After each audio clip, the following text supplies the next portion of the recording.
দেখেন এখানে কি সুন্দর আইসোইলেকট্রিক লাইন বরাবর এসটি সেগমেন্টটা আছে। এটা হলো এসটি সেগমেন্ট, টি ওয়েভের আগ পর্যন্ত এস ওয়েভের পরে এটা হলো এসটি সেগমেন্ট।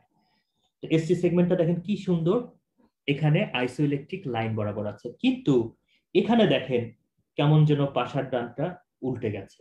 আইসোইলেকট্রিক লাইন বরাবর টান দেন, এখান থেকে এইটুকু হলো এসটি সেগমেন্ট, এখান থেকে এই পর্যন্ত হলো এসটি সেগমেন্ট,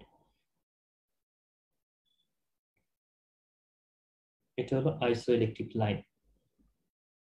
তো দেখেন তো লিম্ব লিডে এসটি সেগমেন্টটা আইসোইলেকট্রিক লাইন থেকে এলিভেটেড আছে কিনা? এলিভেটেড আছে, এক দুই, দুই ঘরের উপরে এলিভেটেড আছে। তো আমাদের শর্ত ছিল যে লিম্ব লিডে ওয়ান ঘর এলিভেটেড থাকলেও সেটা আমরা সিগনিফিকেন্ট হিসেবে ধরবো। তো এখানে দুই ঘর আছে, কিন্তু এখানে কোনো প্যাথোলজিক্যাল কিউএফ কি আছে? এখানে কোনো প্যাথোলজিক্যাল কিউএফ নাই, কিউএফ ইজ নরমাল। তো আমাদের শর্ত ছিল মেইনলি এসটি এলিভেশন আছে কিনা। এখানে ধরেন তার বডি, তারপরে পাটা এই সামনের সিআর এর সাথে এইভাবে ধাক্কা দিয়ে হচ্ছে, তাহলে মনে করবেন the ST segment is elevated. তো এখানে দেয়ার আছে এই যে লোকাল বাসের চেয়ার ওয়াইড, কিউএফ এর ওয়াইডটা দেখেন ওয়ান স্মল স্কোয়ারের চেয়ে বেশি, এবং তার ডেপথটা দেখেন এক দুই, টু স্মল স্কোয়ারের চেয়ে বেশি। সুতরাং this is a pathological QF. কারণ আমাদের শর্তে ছিল, এটাতে আরো ভালো বোঝা যাচ্ছে, ওয়ান স্মলেস্ট স্কোয়ারের চেয়ে বেশি ওয়াইড, টু স্মলেস্ট স্কোয়ারের চেয়ে বেশি ডেপথ। সুতরাং এটা একটা প্যাথোলজিক্যাল কিউএফ।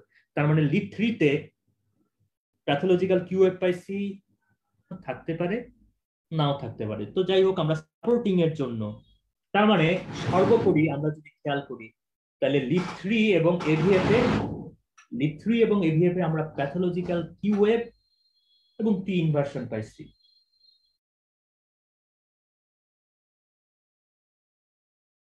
তার মানে এটা ডায়াগনোসিস কি হবে?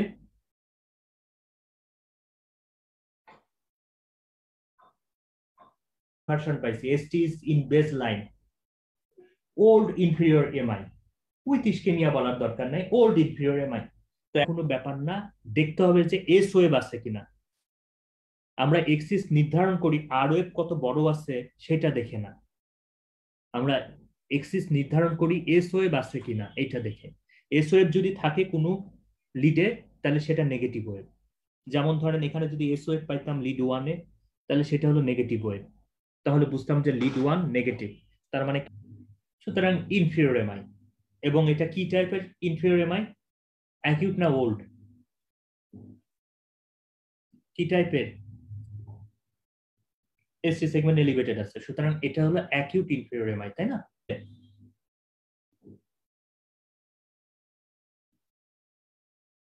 দেখেন এই জায়গাটাতে মনে হচ্ছে না একটা গ্যাপ হয়ে গেছে?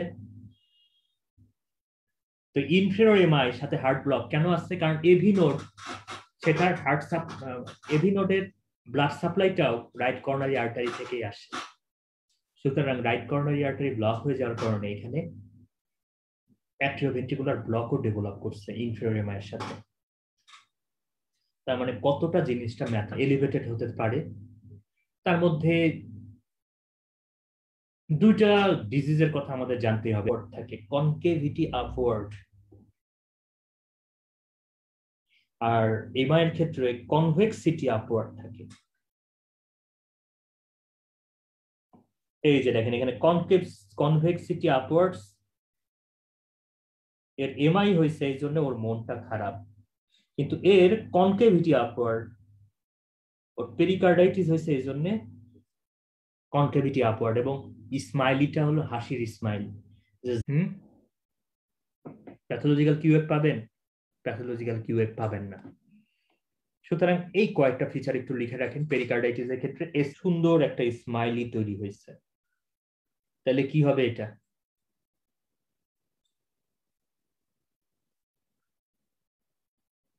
পিআর সেগমেন্ট হলো এখান থেকে এই পর্যন্ত।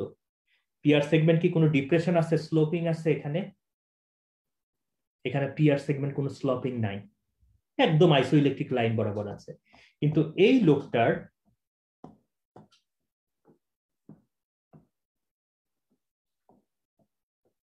হবে। জাস্ট মনে রাখবেন এখানে ইম্পর্টেন্ট একটা বিষয় হলো কনকেভিটি আপওয়ার্ডস আর পিআর সেগমেন্ট স্লোপিং। আমরা আরো কিছু দেখি লাইন বড় করে দেখাচ্ছি যেন আপনাদের কনফিউশনটা না থাকে। আইসোইলেকট্রিক লাইন, আরে শালা পরে বলবে যে ভাই মিলাইতে পারতেছে না। এটা হলো আইসোইলেকট্রিক লাইন। তো লিম লিডে 1 মিলিমিটারের চেয়ে বেশি এলিভেশন থাকে, সেটা এলিভেশন। তো বোঝাই যাচ্ছে এখানে এলিভেশন আছে, এসটি সেগমেন্ট এলিভেশন আছে। আর কনকেভিটি কি, এখানে সুন্দর করে লোকটা হাসতেছে, কনকেভিটি আপওয়ার্ড। তারপরে আরেকটা জিনিস আছে, কি আছে দেখেন তো, আইসোইলেকট্রিক লাইনকে যদি আমি এইভাবে দাগ টানি তাহলে দেখেন এই যে পিআর সেগমেন্ট ডিপ্রেশন আছে। পিআর সেগমেন্ট ডিপ্রেশন কি পাইছেন? দিস ইজ, তার মানে পেরিকার্ডাইটিস। এখানেও তাই আছে, দেখেন এই যে এসটি সেগমেন্ট এলিভেটেড কিন্তু কনকেভিটি এলিভেশন, অর্থাৎ যে কোনো লিডে পাবেন, যে কোনো লিডে। না, ডেভিডসনে তো কমায় রাখা